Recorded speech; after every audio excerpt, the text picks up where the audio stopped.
Vážení spoluobčané, pohřešuje se 14letá Michaela Sikorová. Naše Míša se ztratila. Co? Kapitán Reiner, kriminální policie.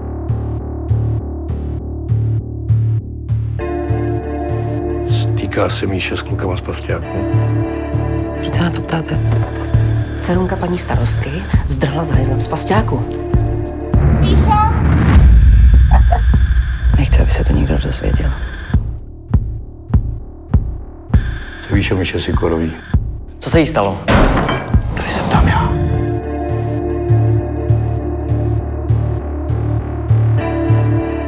Co jste dělal to odpoledne, když zmizela vaše dcera?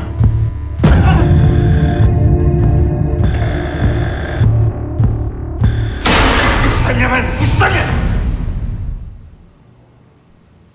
Co se jí stalo?